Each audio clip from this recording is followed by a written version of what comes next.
ಅರ್ಕ ಅಂದರೆ ಏನು ಆ್ಯಕ್ಚುಲಿ ಏನು ಮಾಡ್ತೀರಿ ನೀವು? ನಮ್ಮ ಕಂಪನಿ 360 ಡಿಗ್ರಿ ಕಂಪನಿ. ಹೆಂಗಿರುತ್ತೆ ಅಂತಂದರೆ, ನಮ್ಮಲ್ಲಿ ಒಬ್ಬ ರೈತ ಒಂದು ಬೆಳೆ ಬೆಳೆಯೋದ್ರಿಂದ ಹಿಡಿದು ಒಂದು ಅಡುಗೆ ಮನೆಯಲ್ಲಿ ಒಂದು ಹೆಣ್ಣುಡುಗಿ ಪ್ಯಾಕೆಟ್ ಓಪನ್ ಮಾಡಿ ಒಂದು ಬಿಸಿಲೇ ಬಾತೋ ಪೊಂಗಲ್ಲೋ ಏನಾದರೂ ಮಾಡಬೇಕಂದ್ರೆ ನಮ್ಮದೇ ಬ್ರ್ಯಾಂಡ್ ಓಪನ್ ಮಾಡಬೇಕು. ಇದು ಹೆಂಗೆ ಶುರು ಮಾಡಿದ್ರಿ ನೀವು? How it was started? 5 business start ಮಾಡಿದೆ. ಒಂದು ಲಾಜಿಸ್ಟಿಕ್ಸ್ ಮಾಡಿದೆ, ಅಗ್ರಿ ಇನ್ಫ್ರಾ ಮಾಡಿದೆ, FMCG ಮಾಡಿದೆ, ಟ್ರೇಡಿಂಗ್ ಮಾಡಿದೆ ಆ್ಯಂಡ್ ವೇರ್ ಹೌಸಿಂಗ್ ಮಾಡಿದೆ. ನೀವೀಗ ಕಸ್ಟಮರ್ಗೆ ಹೋಗಿ ರೀಚ್ ಆಗಬೇಕಲ್ವಾ ಅಂತಂದ್ರೆ ನಿಮ್ಮ ಪ್ರಾಡಕ್ಟ್ ಕಸ್ಟಮರ್ಗೆ ರೀಚ್ ಆಗಬೇಕು, ಅದಕ್ಕೆ ನೀವೇ ಮಾಡ್ತೀರಾ? ಎಸ್, ನಮ್ಮಲ್ಲೇ ಟ್ರೇಡಿಂಗ್ ಟೀಮ್ ಇದೆ ಸರ್. ಆ ಕಮಿಷನ್ ಅನ್ನೋದು ಏನಿರುತ್ತೆ ಮೀಡಿಯೇಟರ್ಸ್ಗೆ, ಅದು ಫಾರ್ಮರ್ಗೆ ಡೈರೆಕ್ಟಾಗಿ ಕೊಟ್ಬಿಡ್ತೀವಿ. ಸಚ್ ದಟ್ ಅವ್ರಿಗೆ ಬೆಳೆ ಬೆಳೆದಿರೋ ಪದಾರ್ಥಕ್ಕೆ ಒಳ್ಳೆ ಬೆಲೆ ಸಿಗುತ್ತೆ. ಶೇರ್ ಮಾರ್ಕೆಟಲ್ಲಿ ಇನ್ವೆಸ್ಟ್ ಮಾಡಿರೋದಕ್ಕಿಂತ 3x ಟೈಮ್ಸ್ ಕಮಾಡಿಟಿ ಟ್ರೇಡಿಂಗಲ್ಲಿ ಪ್ರಾಫಿಟ್ ತೆಗೆದಿದ್ದೀವಿ ನಾವು. ಹೌದಾ? ಎಕ್ಸಾಕ್ಟ್ಲಿ. ಬಿಸ್ನೆಸ್ ಗುರು ಈ ಕಾರ್ಯಕ್ರಮದ ಪ್ರಾಯೋಜಕರು Akki digital. Promote your brand through digital media. ಸ್ನೇಹಿತರೆ ನಮಸ್ಕಾರ. ಗೌರೀಶ್ ಅಕ್ಕಿ ಸ್ಟುಡಿಯೋದ ವಿಶೇಷ ಕಾರ್ಯಕ್ರಮ ಬಿಸ್ನೆಸ್ ಗುರು. ನಿಮಗೆಲ್ಲ ಆತ್ಮೀಯ ಸ್ವಾಗತ. ನಾನು ಗೌರೀಶ್ ಅಕ್ಕಿ.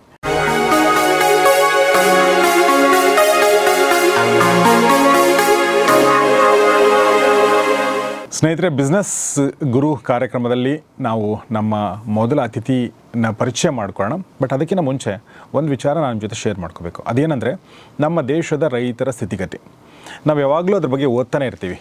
ಪೇಪರ್ಗಳಲ್ಲಿ ದುಸ್ಥಿತಿಯ ಬಗ್ಗೆ, ಆತ್ಮಹತ್ಯೆಗಳ ಬಗ್ಗೆ, ಸಾಲದ ಒಂದು ಬಾಧೆ ಬಗ್ಗೆ, ಇದ್ರ ಬಗ್ಗೆ ಮಾತಾಡ್ತಾ ಇರ್ತೀವಿ. ಇನ್ನೊಂದು ಕಡೆ ರೈತರು ತಮ್ಮ ಪ್ರಾಡಕ್ಟ್ಗೆ ಸರಿಯಾದ ಬೆಲೆ ಸಿಗ್ತಾ ಇಲ್ಲ ಅಂತ ಅನ್ನೋದ್ರ ಬಗ್ಗೆನೂ ಕೂಡ ಕೇಳ್ತಾನೆ ಇರ್ತೀವಿ. ಮತ್ತು ಸಾಕಷ್ಟು ಜನ ರೈತರು ತಮ್ಮ ಬೆಳೆಗಳನ್ನು, ತಮ್ಮ ತರಕಾರಿಗಳನ್ನು ರಸ್ತೆಗೆ ಸುರಿಯೋದನ್ನು ಕೂಡ ನೋಡಿದ್ದೀವಿ.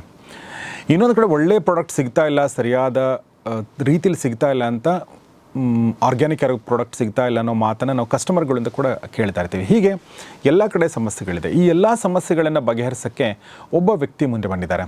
ಅವರು ಕೇವಲ ಕಸ್ಟಮರ್ ಹಿತದೃಷ್ಟಿ ಮಾತ್ರವಲ್ಲ, ಕಸ್ಟಮರು ಚೆನ್ನಾಗಿರಬೇಕು ಮತ್ತು ವ್ಯಾಪಾರಿಗಳು ಚೆನ್ನಾಗಿರಬೇಕು, ರೈತರು ಮುಖ್ಯವಾಗಿ ಚೆನ್ನಾಗಿರಬೇಕು ಅನ್ನೋ ದೃಷ್ಟಿಯಿಂದ ಆಗ್ರೋಪ್ರನರ್ ಆಗಿ ಬಂದಿದ್ದಾರೆ. ಅಂದರೆ ಕೃಷಿಗೆ ಸಂಬಂಧಪಟ್ಟಂತೆ ಒಂದು ಆಂಟ್ರಪ್ರನರಿಯಲ್ ಒಂದು ಜರ್ನಿಯನ್ನು ಶುರು ಮಾಡಿದ್ದಾರೆ.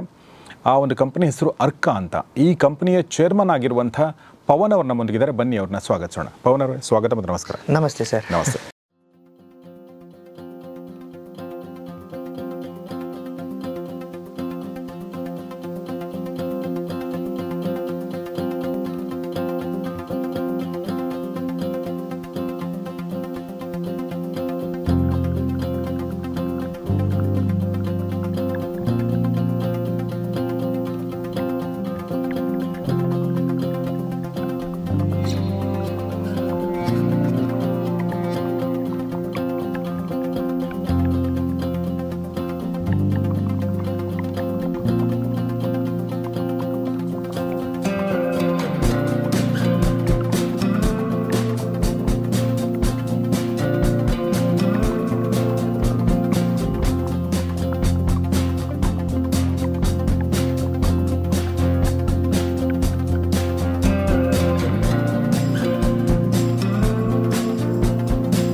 ಸೊ ಪವನ್ ಅವರು ತಮ್ಮ ಕಂಪನಿನ ಶುರು ಮಾಡಿ ಎಷ್ಟು ವರ್ಷ ಆಯಿತು? ಸರ್ 2015 ಅಂದರೆ 7 ವರ್ಷ ಆಯಿತು. 7 ವರ್ಷ ಆಯಿತು. ಎಸ್, 8 ವರ್ಷ ಆಯಿತು. ಸೊ 8 ವರ್ಷಗಳಿಂದ ಶುರು ಮಾಡಿರುವಂಥ ಈ ಕಂಪನಿ ಅರ್ಕ.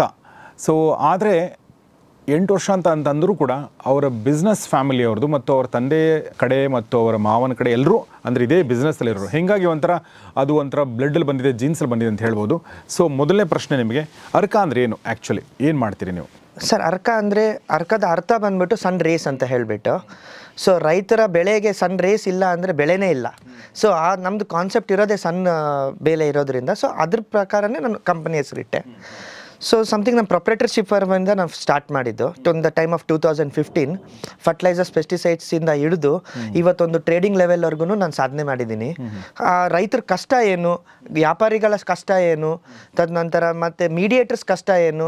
ಎಲ್ಲರೂ ಹೇಳ್ತಾರೆ ಮೀಡಿಯೇಟರ್ಸ್ ಆರ್ ದ ಚೀಟರ್ಸ್ ಅಂತ. No, they are not cheaters. They don't want to cheat people. ಅವ್ರದ್ದು ಏನಂದರೆ ಈ ಕಡೆ ಬ್ಯಾಲೆನ್ಸಿಂಗ್ ಮಾಡ್ತಾರೆ ಅಷ್ಟೇ. ಈ ಕಡೆ ವ್ಯಾಪಾರಿಗಳನ್ನೂ ಬ್ಯಾಲೆನ್ಸ್ ಮಾಡ್ತಾರೆ, ರೈತರನ್ನು ಬ್ಯಾಲೆನ್ಸ್ ಮಾಡ್ತಾರೆ, ಸೆಂಟ್ರಲ್ ಕಮಿಷನ್ ತೊಗೊತಾರೆ ಅಷ್ಟೇ ವಿನ ಆಗ್ಬಿಟ್ರೆ ಎಲ್ಲರಿಗೂ ಮೈಂಡ್ಸೆಟ್ ಬಂದ್ಬಿಟ್ಟಿದೆ, ಎಲ್ಲರೂ ಮೀಡಿಯೇಟರ್ಸ್ ಚೀಟರ್ ಅಂತ ಹೇಳ್ಬಿಟ್ಟು. That is not, they are connecting, they are A bridge between the farmers and suppliers for company people ಅಂತ ಹೇಳ್ಬಿಟ್ಟು. ಬಿಕಾಸ್ ಕಂಪನಿಗೆ ಇವತ್ತು ಸಾವಿರಾರು ಟನ್ಗಳು ಬೇಕು. For example cattle feed company ಆಗ್ಬೋದು, ಆಕ್ವಾಕಲ್ಚರ್ ಕಂಪನಿ ಆಗ್ಬೋದು, ಪೌಲ್ಟ್ರಿ ಸೆಕ್ಟರ್ ಕಂಪ್ನಿ ಆಗ್ಬೋದು. ಒಂದು ಫೀಡ್ ರೆಡಿ ಮಾಡಬೇಕಂತಂದರೆ ಒಬ್ಬ ರೈತ ಬೆಳೆಯೋದು 4 ಟನ್ ಅಷ್ಟೇ ಮೆಕ್ಕೆಜೋಳ.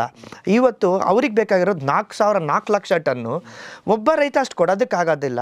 ಗ್ಲೋಬಲಿ ಅವ್ರಿಗೆ ಬೇಕಾಗುತ್ತೆ ಮೆಟೀರಿಯಲ್. ಹೆಂಗೆ ಕನೆಕ್ಟ್ ಆಗ್ತಾರೆ? ಒಂದು ವ್ಯಾಪಾರಿಗಳು ಬೇಕು, ಒಂದು ಮೀಡಿಯೇಟರ್ ಬೇಕೇ ಬೇಕು. ಸೊ ಅಲ್ಲಿ ಅವ್ರು ಇಲ್ಲ ಅಂದರೆ ಇವ್ರ ಕಂಪನಿ ನಡೆಯಲ್ಲ. ಮೀಡಿಯೇಟ್ರ್ ಇಲ್ಲ ಅಂದರೆ ರೈತರು ಸೇಲ್ ಮಾಡೋಕ್ಕಾಗುತ್ತೆ, ಬಟ್ ವಾಲ್ಯೂಮ್ಸ್ ಕೊಡೋಕ್ಕೆ ಬರಲ್ಲ, ಕರೆಕ್ಟಾಗಿರೋ ಬೆಲೆ ಕೊಡೋಕ್ಕೆ ಬರಲ್ಲ. ಯಾರಿಗೆ ವಾಲ್ಯೂಮ್ ಬೇಕೋ ಅವ್ರು ಜಾಸ್ತಿ ಬೆಲೆ ಕೊಡ್ತಾರೆ. ಯಾರಿಗೆ ಬೇಕು ವಾಲ್ಯೂಮ್ ಅನ್ನೋದು ರೈತನ ಅನಲೈಸ್ ಮಾಡೋಕ್ಕಾಗಲ್ಲ.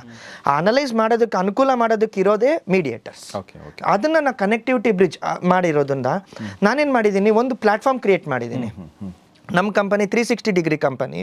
ಹೆಂಗಿರುತ್ತೆ ಅಂತಂದರೆ, ನಮ್ಮಲ್ಲಿ ಒಬ್ಬ ರೈತ ಒಂದು ಬೆಳೆ ಬೆಳೆಯೋದ್ರಿಂದ ಹಿಡಿದು ಒಂದು ಅಡುಗೆ ಮನೆಯಲ್ಲಿ ಒಂದು ಹೆಣ್ಣು ಹುಡುಗಿ ಪ್ಯಾಕೆಟ್ ಓಪನ್ ಮಾಡಿ ಒಂದು ಬಿಸಿಲೇಬಾತೋ ಪೊಂಗಲ್ಲೋ ಏನಾದರೂ ಮಾಡಬೇಕಂದ್ರೆ ನಮ್ಮದೇ ಬ್ರ್ಯಾಂಡ್ ಓಪನ್ ಮಾಡಬೇಕು. ಆ ಥರ ಒಂದು ಪ್ಲ್ಯಾಟ್ಫಾರ್ಮ್ ಕ್ರಿಯೇಟ್ ಮಾಡಿದ್ದೀನಿ, which is an unique company. Globally ಯಾರ್ದೂ ಇಲ್ಲ ನಮ್ದು ಈ ಥರ. ಆ್ಯಂಡ್ ಒಳ್ಳೆ ಬೆಲೆ ಸಿಗುತ್ತೆ, ಎಲ್ಲ ಪ್ರಾಫಿಟಬಿಲಿಟಿನಲ್ಲೇ ಇರ್ತಾರೆ. ಸೊ ಈ ಥರದ ಒಂದು ಕಂಪನಿ ಸ್ಟಾರ್ಟ್ ಮಾಡಿದ್ದೀನಿ. ಇದು ನೀವು ಹೇಳಿದ್ರಿ, ಒಬ್ಬ ರೈತ ಈ ಥರ ಬೆಳೆ ಬೆಳಿತಾನೆ, ಆಮೇಲೆ ಅಲ್ಲಿ ಒಂದು ಹೆಣ್ಮಗಳು ಬ್ರ್ಯಾಂಡನ್ನು ಓಪನ್ ಮಾಡಿ ಅವಳು ಅಡುಗೆ ಮಾಡ್ತಾಳೆ ಅಂತ ಹೇಳಿ. ಬಟ್ ಇದು ನಮಗೆ ತುಂಬಾ ಸುಲಭ ಅನ್ಸುತ್ತೆ. ಬಟ್ ಇದು ತುಂಬಾ ಇದರಿಂದ ಸುಮಾರು ಕಥೆಗಳಿದೆ, ಸುಮಾರು ಅದರ ಸ್ಟ್ರಾಟಜಿಗಳಿದೆ ಮತ್ತು ಸುಮಾರು ಕನೆಕ್ಟಿಂಗ್ ಪಾಯಿಂಟ್ಗಳಿದೆ ಅನ್ಸುತ್ತೆ. ಆ ಎಲ್ಲ ಕನೆಕ್ಟಿಂಗ್ ಪಾಯಿಂಟ್ಗಳನ್ನ ನೀವು ಬ್ರಿಡ್ಜ್ ಮಾಡ್ತಾ ಇದ್ದೀರಾ ಮತ್ತು ನಿಮ್ಮ ಹತ್ರನೇ ಆ ಎಲ್ಲ ಕನೆಕ್ಟಿಂಗ್ ಪಾಯಿಂಟ್ ಇದೆ ಅಂತ ಹೇಳಿದ್ರಿ ನೀವು. ಆ ಪ್ರೊಸೆಸ್ ಬಗ್ಗೆ ಸ್ವಲ್ಪ ಹೇಳಿ. ನನಗೆ ಮುಖ್ಯವಾಗಿ ರೈತರಿಗೆ ಹಿಂಗೆ ಲಾಭ ಆಗುತ್ತೆ ಅನ್ನೋದು ಕೂಡ ನಂಗೆ ಬೇಕು ಇದರಲ್ಲಿ. Exactly, nice question sir. ಇವಾಗ ರೈತರಿಗೆ ಹೆಂಗಾಗುತ್ತೆ ಪ್ರಾಫಿಟಬಿಲಿಟಿ ಇದರಲ್ಲಿ ಅಂತಂದರೆ, ಒಬ್ಬ ರೈತ ಒಂದು ಬೆಳೆ ಬೆಳಿಬೇಕಂದ್ರೆ ಫಸ್ಟ್ ಸಾಯಿಲ್ ನೋಡ್ಕೋಬೇಕು. ಅವನು ಬ್ಲ್ಯಾಕ್ ಸಾಯಿಲ, ರೆಡ್ ಸಾಯಿಲ ಅಂತ ಹೇಳಿಬಿಟ್ಟು ಆ ಸಾಯಿಲ್ ತಕ್ಕನಾಗ ಅವ್ನು ಬೆಳೆ ಬೆಳಿತಾನೆ. ಮೇನ್ ಇಂಪಾರ್ಟೆಂಟ್, ಬ್ಲ್ಯಾಕ್ ಸಾಯಿಲಲ್ಲಿ ಒಳ್ಳೆ ಬೆಳೆ ಬೆಳೆಯೋದಂತೆ ಒಂದು ಪೊಟ್ಯಾಟೊ ಬರುತ್ತೆ, ಒಂದು ಕಡಲೆ ಬೀಜ ಬರುತ್ತೆ. ಈ ಥರದನ್ನೆಲ್ಲ ಒಂದು ಬೆಳೆ ಬೆಳೆದಾಗ ಬ್ಲ್ಯಾಕ್ ಸಾಯಿಲಲ್ಲಿ ಭಾಳ ಚೆನ್ನಾಗಿ ಬರುತ್ತೆ. ಅದೇ ಅಲ್ಲಿ ಹೋಗ್ಬಿಟ್ಟು ರೋಸ್ ಹೂವು ಬೆಳಿತೀನಿ ಅಂತಂದರೆ ಬರಲ್ಲ, ಈಲ್ಡ್ ಬರಲ್ಲ ಅವನಿಗೆ. ಸೊ ಅದನ್ನು ನಾನು ಗೈಡ್ ಮಾಡ್ತೀನಿ. ಸೊ ಇಂಥ ಸಾಯಿಲ್ಗೆ ಇಂಥ ಬೆಳೆ ಬೆಳೆದ್ರೆ ನಿನ್ಗೆ 10 ಟನ್ ಬರೋ ಜಾಗದಲ್ಲಿ 12 ಟನ್ ಬರುತ್ತೆ, ನೀನು ಪ್ರಾಫಿಟ್ ಆಗ್ತೀಯಾ ಅಂತ ಹೇಳಿ ಗೈಡ್ ಮಾಡ್ತೀರಾ? Yes, we guide them. ಅಂದ್ರೆ ನೀವು ಗೈಡ್ ಮಾಡ್ತೀರಾ ಅಂದ್ರೆ ನೀವು ಪರ್ಸನಲಿ ಅಂತೂ ಗೈಡ್ ಮಾಡಲ್ಲ, ನಮ್ಮ ಟೀಮ್ ಇದೆ ಸರ್. ಹೆಂಗೆ ಅದನ್ನ ಹೆಂಗೆ ಗೈಡ್ ಮಾಡ್ತೀರಾ? ಏನು ಅದಕ್ಕೆ ಅದು ಹೆಂಗೆ ಅಂದ್ರೆ ರೀಚ್ ಹಂಗೆ ಆಗ್ತೀರಾ? ರೈತರಿಗೆ ಹೆಂಗೆ ರೀಚ್ ಆಗ್ತಾರೆ? ರೈತರು ಹೆಂಗೆ ನಿಮ್ಗೆ ರೀಚ್ ಆಗಬೇಕು? ಸರ್ ನಮ್ಮಲ್ಲಿ ಫೀಲ್ಡ್ ಆಫೀಸರ್ಸ್ ಇದ್ದಾರೆ, ಆಮೇಲಿಂದ ಒಬ್ಬ ಮ್ಯಾನೇಜ್ಮೆಂಟ್ ಅನ್ನೋದು ಕ್ರಿಯೇಟ್ ಮಾಡಿದ್ದೀವಿ. ಒಂದು 10+ ಇಯರ್ಸ್ ಎಕ್ಸ್ಪೀರಿಯನ್ಸ್ ಇರೋಂಥ ಪರ್ಸನ್ಸ್ ನಮ್ಮಲ್ಲಿ ವರ್ಕ್ ಮಾಡ್ತಿದ್ದಾರೆ. ಆ್ಯಸ್ ಅನ್ ಫಾರ್ಮರ್ ಲೆವೆಲಲ್ಲಿ ಏನು ಹುಕ್ಸ್ ಆ್ಯಂಡ್ ಕುಕ್ಸ್, ಏನು ಪ್ರಾಬ್ಲಮ್ಸ್ ಬರುತ್ತೆ ಅನ್ನೋದು ಎಕ್ಸ್ಪೀರಿಯನ್ಸ್ ಆಗಿದೆ ಅವರಿಗೆ. ಸೊ ಅವರಿಗೆ ಕನ್ವಿನ್ಸ್ ಮಾಡ್ತೀವಿ, ನೋಡಿ ಈ ಥರ ಇದೆ, ವಾಟ್ ಈಸ್ ವಾಟ್, ಈ ಥರ ಬೆಳೆದಾಗ ನಮಗೆ ಇಷ್ಟೇ ಟನ್ ಬರುತ್ತೆ, ನಾವು ಈ ಥರ ಸೀಡ್ ಹಾಕಬೇಕು, ಈ ಥರ ಗೊಬ್ಬರ ಹಾಕಬೇಕು, ಇಟ್ ಈಸ್ ಆರ್ಗ್ಯಾನಿಕ್ ಅಂದರೆ ಇಷ್ಟು ಈಲ್ಡ್ ಬರುತ್ತೆ, ನಾನ್ ಆರ್ಗ್ಯಾನಿಕ್ ಅಂದರೆ ಇಷ್ಟು ಈಲ್ಡ್ ಬರುತ್ತೆ. ಆರ್ಗ್ಯಾನಿಕ್ಕನ್ನು ನೀವು ಯಾಕೆ ಪ್ರಿಫರ್ ಮಾಡಬೇಕು? ಆರ್ಗ್ಯಾನಿಕ್ ಪ್ರಿಫರ್ ಮಾಡಿದ್ರೆ ಫಸ್ಟ್ ಒಂದು 2 ಈಲ್ಡ್ಸ್ ನಿಮಗೆ ಕಮ್ಮಿ ಬರುತ್ತೆ, ನೆಕ್ಸ್ಟ್ ಬರೋ ಅಂಥದ್ದು ನಿಮ್ಗೆ ಖರ್ಚು ಕಮ್ಮಿ ಆಗುತ್ತೆ. ಒಂದು ಪೆಸ್ಟಿಸೈಡ್ಸ್ ಕಂಪ್ನಿಗಳವರು ಒಂದು ಮೆಡಿಸನ್ನ ಸ್ಪ್ರೇ ಮಾಡಬೇಕಂತಂದರೆ 10 ರೂಪಾಯಿ ಮೆಡಿಸನ್ನ 100 ರೂಪಾಯಿ ಸೇಲ್ ಮಾಡ್ತಿದ್ದಾರೆ. There also cost cutting for them. So ಆ ಥರ ಗೈಡ್ಲೈನ್ಸ್ ಕೊಡ್ತೀವಿ, which makes them cost cutting. Okay, ಇದು ಮೊದಲನೇದಾಗಿ ರೈತರು. ಎಸ್. ಆಮೇಲೆ ನೆಕ್ಸ್ಟ್ ಪಾಯಿಂಟ್ ಬೆಳೆ ಬೆಳೆದಿರೋದನ್ನ ಅವ್ರು ಎಲ್ಲಿ ಸೇಲ್ ಮಾಡಬೇಕು? ಸೊ ಆ ಈಲ್ಡ್ ಬಂದಿರುತ್ತೆ, ಅದಕ್ಕೆ ನಾವು ಟ್ರೇಡಿಂಗ್ ಡಿವಿಷನ್ ಓಪನ್ ಮಾಡಿದ್ದೀವಿ. ವೇರ್ ಇಸ್ ದಟ್, ನಾವು ಕಂಪನಿಗಳಿಗೆ ಡೈರೆಕ್ಟಾಗಿ ಮೀಡಿಯೇಟರ್ಸ್ ಥ್ರೂ ನಾವು ಪರ್ಚೇಸ್ ಮಾಡ್ತೀವಿ, ಆ್ಯಸ್ ವೆಲ್ ಎಸ್ ಫಾರ್ಮರ್ ಹತ್ರನೂ ನಾವು ಪರ್ಚೇಸ್ ಮಾಡ್ತೀವಿ. ಆ ಕಮಿಷನ್ ಅನ್ನೋದು ಏನಿರುತ್ತೆ ಮೀಡಿಯೇಟರ್ಸ್ಗೆ, ಅದು ಫಾರ್ಮರ್ಗೆ ಡೈರೆಕ್ಟಾಗಿ ಕೊಟ್ಬಿಡ್ತೀವಿ. ಸಚ್ ದಟ್ ಅವ್ರಿಗೆ ಬೆಳೆ ಬೆಳೆದಿರೋ ಪದಾರ್ಥಕ್ಕೆ ಒಳ್ಳೆ ಬೆಲೆ ಸಿಗುತ್ತೆ.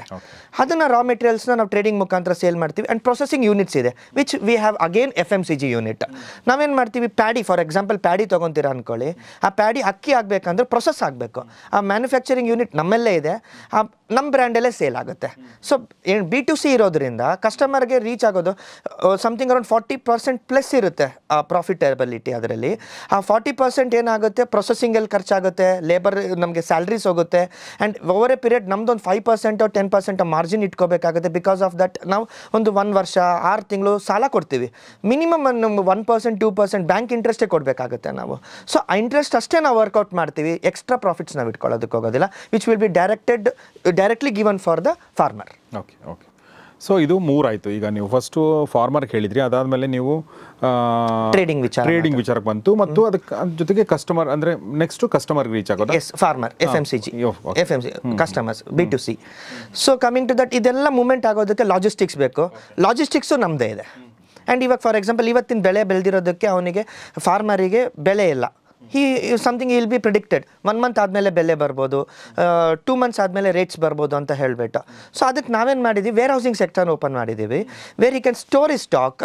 ಅದಕ್ಕೆ ಇನ್ಶೂರೆನ್ಸ್ ಕವರ್ ಮಾಡ್ತೀವಿ, ನಾವೇ ಲೋನ್ ಕೊಡ್ತೀವಿ. ಅದಕ್ಕೆ ಪ್ರೊಫೆಷನಲ್ ವೇರ್ ಹೌಸಿಂಗ್ ಅಂತ ಮಾಡಿದ್ದೀವಿ, ಕೊಲೆಟ್ರಲ್ ಮ್ಯಾನೇಜ್ಮೆಂಟ್ ಅಂತಲೂ ಮಾಡಿದ್ದೀವಿ, ಆ್ಯಂಡ್ ಫಿಮಿಗೇಷನ್ಸು ಮಾಡ್ತಾ ಇರ್ತೀವಿ to protect the shelf period of the product.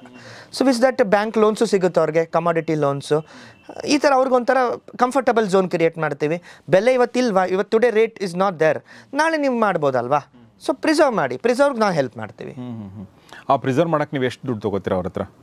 So something square feet ಲೆಕ್ಕದಲ್ಲಿ ತೊಗೊತೀವಿ, 7 rupees, 8 rupees, 10 rupees depending on area. ಏನು ಭಾರ ಆಗದೆ ಇರೋ ಥರ, ಭಾರ ಆಗದೆ ಇರೋ ಥರ ತೊಗೊತೀವಿ ಸರ್, ಪರ್ ಸ್ಕ್ವೇರ್ ಫೀಟ್ ಲೆಕ್ಕ. ಪರ್ ಸ್ಕ್ವೇರ್ ಫೀಟ್ ಯಾವುದೆಲ್ಲ ಕಮಾಡಿಟಿಗಳನ್ನ ನಾವು ಈ ಥರ ಇದನ್ನ ಮಾಡ್ಬೋದು, ಸ್ಟೋರ್ ಮಾಡ್ಬೋದು? ಸರ್ ಪೆರಿಷಬಲ್ ಗೂಡ್ಸ್ನ definitely can't. For example vegetables, fruits ಅದೆಲ್ಲ ಆಗೋದಿಲ್ಲ. It is 2 days 3 days maximum 5 days ಅಷ್ಟೇ. ಗ್ರೇನ್ಸ್ನ ಸ್ಟೋರ್ ಮಾಡ್ಬೋದು, ಮೇಸ್, ಪ್ಯಾಡಿ, ಆಮೇಲಿಂದ DORB, soya goods, soya seeds, ಇಂಥದ್ದನ್ನೆಲ್ಲ ನಾವು ಸ್ಟೋರ್ ಮಾಡ್ಬೋದು ಸರ್. ಓಕೆ, ಈಗ ಪಲ್ಸಸ್ನು ಸ್ಟೋರ್ ಮಾಡ್ಬೋದು, ರಾಗಿ, ಮೇಜರ್ ರಾಗಿ, ಇದನ್ನ ಸ್ಟೋರ್ ಮಾಡ್ಬೋದು. ಓಕೆ, ನೆಕ್ಸ್ಟ್ ಯಾರು ಬರ್ತಾರೆ ನಿಮ್ಮ ಈ ಚೈನಲ್ಲಿ? ನೆಕ್ಸ್ಟ್ ನೀವೀಗ ಕಸ್ಟಮರ್ಗೆ ಹೋಗಿ ರೀಚ್ ಆಗಬೇಕಲ್ವಾ ಅಂತಂದ್ರೆ ನಿಮ್ಮ ಪ್ರಾಡಕ್ಟ್ ಕಸ್ಟಮರ್ಗೆ ರೀಚ್ ಆಗಬೇಕು, ಅದಕ್ಕೆ ನೀವೇ ಮಾಡ್ತೀರಾ? ಎಸ್, ನಮ್ಮಲ್ಲೇ ಟ್ರೇಡಿಂಗ್ ಟೀಮ್ ಇದೆ ಸರ್. ಓಕೆ, ನಾವೇ ಕಸ್ಟಮರ್ನ ರೀಚ್ ಮಾಡ್ತೀವಿ. ನಮ್ಮ ಹತ್ರನೇ ಫೀಲ್ಡ್ ಆಫೀಸರ್ಸ್ ಇದ್ದಾರೆ. ಇಲ್ಲಿ ಥರ್ಡ್ ಪಾರ್ಟಿ ಎಂಟ್ರಿ ಯಾರೂ ಇಲ್ಲ ಸರ್. ಎಂಟೈರ್ ಅರ್ಕ ನಮ್ಮದೇ, ನಮ್ಮ ಕಂಪ್ನಿಲೇ ಎಲ್ಲ ಎಂಪ್ಲಾಯೀಸ್ ಇದ್ದಾರೆ. ಓಕೆ, ಸೊ ಪವನ್, ಇದು ನೀವು ಒಂದು ಓವರ್ ವ್ಯೂ ನನಗೆ ಸಿಕ್ತು ನಿಮ್ಮ ಕಂಪ್ನಿ ಏನು ಮಾಡ್ತಾ ಇದೆ ಅಂತ ಹೇಳಿ. ಓಕೆ, ಈಗ ನಾನು ನಿಮ್ಮ ಹಿನ್ನೆಲೆ ಬಗ್ಗೆ ತಿಳ್ಕೊಳ್ಳೋದಾದರೆ, ಇದು ಹೆಂಗೆ ಶುರು ಮಾಡಿದ್ರಿ ನೀವು? How it was started? Sir, ನನ್ನ ಚೈಲ್ಡ್ಹುಡ್ಡಿಂದ ಇತ್ತು ನನಗೆ ಒಂದು ರೈತರಿಗೆ ಒಂದು ಹೆಲ್ಪ್ ಮಾಡಬೇಕಂತ ಹೇಳಿಬಿಟ್ಟು. ಬಿಕಾಸ್ ನಂದು ಬಂದ್ಬಿಟ್ಟು ಅಗ್ರಿ ಡಿವಿಷನ್ ಫ್ಯಾಮಿಲಿನೇ ಸರ್. ನಮ್ಮ ಫೋರ್ ಫಾದರ್ಸಿಂದ, ನಮ್ಮ ತಾತ ಕಾಲದಿಂದನೂ ನಮ್ಮ ವ್ಯಾಪಾರದಲ್ಲೇ ಇರೋದು. ಸೊ ಫರ್ಟಿಲೈಸರ್ಸ್, ಪೆಸ್ಟಿಸೈಡ್ಸ್, ಆರ್ಗ್ಯಾನಿಕ್, ನಾನ್ ಆರ್ಗ್ಯಾನಿಕ್ ಎಲ್ಲ ಮಾಡ್ತಿದ್ವಿ. ಸಸ್ ದಟ್ ಅಲ್ಲಿ ಏನಾಗ್ತಿತ್ತು, ಫಾರ್ಮರ್ಗೆ ನಾನು ಅಲ್ಲಿ ನೋಡ್ತಿದ್ದೆ ಏನು ಪ್ರಾಬ್ಲಮ್ಸ್ ಫೇಸ್ ಆಗ್ತಿತ್ತು ಅಂತ ಹೇಳಿಬಿಟ್ಟು. ನಾನು ಎಜುಕೇಷನ್ ಮುಗಿಸಿದ ನಂತರ ನಾನೇನು ಮಾಡಿದೆ, ಒಂದು ಪ್ಲ್ಯಾಟ್ಫಾರ್ಮ್ ಕ್ರಿಯೇಟ್ ಮಾಡಬೇಕು, ಇದನ್ನು ಒಂದು ಸ್ಟ್ರೀಮ್ ಲೈನಿಗೆ ತೊಗೊಂಬರ್ಬೇಕು ಅನ್ನೋದಕ್ಕೋಸ್ಕರ ನಂದೊಂದು ಥಾಟ್ ಬಂದು ಈ ಕಂಪನಿ ಓಪನ್ ಮಾಡಿದೆ ಸರ್. ಸೊ ಈಗ ಶುರುವಾಗಿ 8 ವರ್ಷ ಆಯ್ತು ಈ ಕಂಪನಿ? 8 ವರ್ಷ ಆಯಿತು. ಪ್ರೈವೇಟ್ ಲಿಮಿಟೆಡ್ ಆಗಿ 1.5 year 2 years ಆಯಿತು. ಈಗ ಯಾವುದೇ ಕಂಪನಿ ಸಸ್ಟೈನ್ ಆಗಿ ಉಳಿಬೇಕು, ಸಸ್ಟೈನಬಲ್ ಆಗಬೇಕು, ಅದು ಲಾಂಗ್ ಟರ್ಮಲ್ಲಿ ಅದು ರನ್ ಆಗಬೇಕು ಅಂತಂದ್ರೆ ಅಲ್ಲಿ ವಿನ್ ಸಿಚುವೇಶನ್ ಇರೋದು ತುಂಬ ಮುಖ್ಯ. ಎಕ್ಸಾಕ್ಟ್ಲಿ. ಸೊ ಎಲ್ರಿಗೂ ಎಲ್ಲದ್ರ ಲಾಭ ಆಗಬೇಕು, ಎಲ್ರಿಗೂ ಕೂಡ ನನಗೆ ಇದರಿಂದ ಬೆನಿಫಿಟ್ ಆಗ್ತದೆ ಅಂತ ಅನಿಸ್ಬೇಕು. ಸೊ ಅದನ್ನ ಹೆಂಗೆ ಎನ್ಶೂರ್ ಮಾಡ್ತೀರಾ? ಯಾಕೆ ಈ ಪ್ರಶ್ನೆ ಕೇಳ್ತಾ ಇದೆ ಅಂದರೆ, again I will come back to ನಿಮ್ಮದು ಆಗ್ರೋಪ್ರೋನರ್ ಆಗಿರೋದ್ರಿಂದ ನೀವು ಆ ಒಂದು ಆಗ್ರೋ ಅನ್ನೋದಿಲ್ಲ ಅಂದ್ರೆ ರೈತ, ಅವನನ್ನ ಸೆಂಟರ್ ಪಾಯಿಂಟ್ ಇಟ್ಕೊಂಡು ಎಲ್ಲ ಕೆಲಸಗಳನ್ನ ಮಾಡಬೇಕಾಗುತ್ತೆ. ಯಾಕಂದ್ರೆ ಅಲ್ಲಿಂದನೇ ಶುರು ಆಗೋದು. ಅಲ್ಲಿ ಏನು ನೀವು ಕಮಾಡಿಟಿ ಈಲ್ಡ್ ಬರಲಿಲ್ಲ ಅಂದ್ರೆ, ಕಮಾಡಿಟಿ ಸಿಗಲಿಲ್ಲ ಅಂತಂದ್ರೆ ನೀವೇನು ಮಾಡೋಕ್ಕಾಗಲ್ಲ. ಎಕ್ಸಾಕ್ಟ್ಲಿ. ಸೊ ಅವನ ಒಂದು ಪಾಯಿಂಟ್ ಆಫ್ ವ್ಯೂ ಇಂದ ನೋಡಿದ್ರೆ ಹೇಗೆ ಅನ್ಸುತ್ತೆ ನಿಮಗೆ?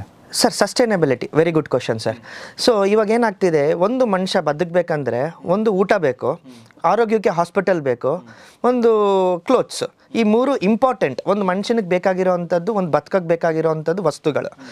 ಸೊ ಇವತ್ತು ಇಂಡಿಯನ್ ಬ್ಯಾಕ್ ಬೋನೇ ಅಗ್ರಿ. ಸೊ ರೈತನೇ ಇಂಡಿಯನ್ ಬ್ಯಾಕ್ ಬೋನ್. ಸೊ ಅದು ಎನಿ ಟೈಮ್ ಸಸ್ಟೈನಬಿಲಿಟಿ ಇದ್ದೇ ಇರುತ್ತೆ. ಅದೊಂದು ಉದ್ದೇಶದಿಂದ ನಾನೇನು ಮಾಡಿದೆ, ಇದು ಸಸ್ಟೈನಬಿಲಿಟಿ 100% ಇರುತ್ತೆ ಅಂತೇಳಿ. ಆ್ಯಂಡ್ ಕಮಿಂಗ್ ಟು ದಟ್, ಇವತ್ತು MNC ರೆವಲ್ಯೂಷನ್ ಆಗ್ತಿದೆ ಸರ್. ಒಂದು ಎಂಟರ್ಪ್ರೈನರ್, ಒಂದು ಪ್ರೊಪ್ರೈಟರ್ಶಿಪ್ ಫರ್ಮ್. ನಾನು ಯಾಕೆ ಪ್ರೊಪ್ರೈಟರ್ಶಿಪ್ ಫರ್ಮಿಂದ ಪ್ರೈವೇಟ್ ಲಿಮಿಟೆಡ್ ಮಾಡೋಕ್ಕೆ ಪ್ರಯತ್ನ ಪಟ್ಟೆ ಅಂತ ಹೇಳಿದ್ರೆ, this is also very important point. ಏನಾಗುತ್ತೆ ಅಂದರೆ, ಒಂದು ಪ್ರೊಪ್ರೈಟರ್ ಏನಾಗುತ್ತೆ, ಲಾಭ ಇಲ್ಲದೆ, ಫಾರ್ ಎಕ್ಸಾಂಪಲ್ ಅಟ್ಲೀಸ್ಟ್ 5 ರೂಪಾಯಿ 10 ರೂಪಾಯಿ ಪ್ಯಾಕೆಟ್ ಮೇಲೆ ಲಾಭ ಬೇಕು. MNC ಕಂಪ್ನಿಗಳವ್ರು ಏನು ಮಾಡ್ತಾರೆ, ಸಸ್ಟೈನ್ ಆಗಬೇಕು ಅಂದರೆ ಅಂಡರ್ ಸೇಲ್ ಮಾಡೋಕ್ಕೆ ಸ್ಟಾರ್ಟ್ ಮಾಡ್ತಿದ್ದಾರೆ. ಸೊ ವಿಚ್ ಈಸ್ ಮೇಕಿಂಗ್ ಹ್ಯಾಂಪರಿಂಗ್, ಲಾಸ್ಗೆ ಹೋಗ್ತಿದ್ದಾನೆ. 5 ವರ್ಷ 10 ವರ್ಷದಲ್ಲಿ ಅಂಗಡಿ ಮುಚ್ಕೊಂಡು ಹೋಗ್ತಿದ್ದಾನೆ. ಅವನ ಪರಿಸ್ಥಿತಿ ಏನು ನಾಳೆ ದಿವಸ? ಸೊ ಅಂಥವ್ರಿಗೆ ಏನಾಗ್ತಾ ಇದೆ, it is very difficult that ಎಂಟರ್ಪ್ರೆನರಿಂದ ಒಂದು ಕಾರ್ಪೊರೇಟ್ ಸಿಸ್ಟಮ್ ತರಬೇಕಂದ್ರೆ ಲಾಟ್ಸ್ ಆಫ್ ಚಾಲೆಂಜಸ್ ಇದೆ. ಆ ಚಾಲೆಂಜಸ್ನ ಮೆಟ್ಟಿ ನಿಂತರೆ ಅಷ್ಟೇ ಮಾತ್ರನೇ ನಾವು ಇಲ್ಲಿ ಬದುಕಕ್ಕೆ ಸಾಧ್ಯ. ಇವತ್ತು today world is war, business is also A war, which is cold war. ಅವ್ರವ್ರು ಬದುಕಕ್ಕೆ ಅವ್ರವ್ರು ಮಾಡ್ತಿದ್ದಾರೆ ಅಷ್ಟೇ ವಿನಃ ಯಾರು ಇಲ್ಲಿ ತಪ್ಪು ಅಂತ ಹೇಳೋಕ್ಕಾಗಲ್ಲ. ನಮ್ಮ ದೇಶ ಉಳಿಸ್ಕೊಳ್ಳೋಕೆ ನಾವು ವಾರ್ ಮಾಡ್ತೀವಿ ಪಕ್ಕದ ದೇಶದಿಂದ, ಅದು ತಪ್ಪಲ್ಲ. ಸೊ ನಾವು ಬದುಕಕ್ಕೆ ನಾವು ವಾರ್ ಮಾಡ್ತಾ ಇದ್ದೀವಿ. ಸೊ MNC ಅವ್ರದ್ದು ತಪ್ಪಲ್ಲ ಇದು. ಅವ್ರು ಸಸ್ಟೈನ್ ಆಗೋದಕ್ಕೋಸ್ಕರ ಮಾಡ್ತಿದ್ದಾರೆ. ಸೊ ಇವತ್ತೇನಾಗುತ್ತೆ, ಒಂದೇ ಬಿಸ್ನೆಸ್ ಮಾಡೋಕ್ಕೆ ಸಾಧ್ಯ. ಒಂದು ಪ್ರೊಪ್ರೈಟರ್ಶಿಪ್ ಫರ್ಮಲ್ಲಿ ಒಂದು ಔಷಧಿ ಅಂಗಡಿ ಇಡ್ಬೋದು, ಅಷ್ಟೇ ಮಾಡೋಕ್ಕೆ ಸಾಧ್ಯ. ಒಂದು ಟ್ರೇಡಿಂಗ್ ಮಾಡೋಕ್ಕಾಗೋದಿಲ್ಲ. ಒಂದು FMCG ಮ್ಯಾನುಫ್ಯಾಕ್ಚರಿಂಗ್ ಯೂನಿಟ್ ಮಾಡೋದಕ್ಕಾಗೋದಿಲ್ಲ. ಸೊ ಇದೆಲ್ಲ ಮಾಡಬೇಕಂದ್ರೆ ಒಂದು ಟೀಮ್ ಅನ್ನೋದು ಬೇಕು. ಆ ಟೀಮ್ ಎಲ್ಲ ಆಗುತ್ತೆ, ಒಂದು ಎಂಪ್ಲಾಯಿ ನಮ್ಮ ಕಂಪ್ನಿಗೆ ಬರಬೇಕು, ಒಂದು ಪ್ರೊಪ್ರೈಟರ್ಶಿಪ್ ಫರ್ಮ್ ಬರಬೇಕಂದ್ರೆ ಅವ್ನು ಸೆಕ್ಯೂರಿಟಿ ನೋಡ್ಕೊತಾನೆ. ಒಂದು ESI ಬೇಕು, PF ಬೇಕು, ಇನ್ಶೂರೆನ್ಸ್ ಬೇಕು, ಈ ಕಂಪನಿ ಎಷ್ಟು ದಿನ ರನ್ ಆಗುತ್ತೆ, ನಾನು ಎಷ್ಟು ದಿನ ಫ್ಯೂಚರ್ ಇರ್ತೀನಿ, ನೆಕ್ಸ್ಟ್ ನಾನು ಫ್ಯೂಚರಲ್ಲಿ ನೆಕ್ಸ್ಟ್ ಕಂಪ್ನಿಗೆ ಜಂಪ್ ಆಗಬೇಕಂತಂದರೆ ಏನು ಮಾಡಬೇಕು ಅನ್ನೋದೊಂದು ಇರುತ್ತೆ.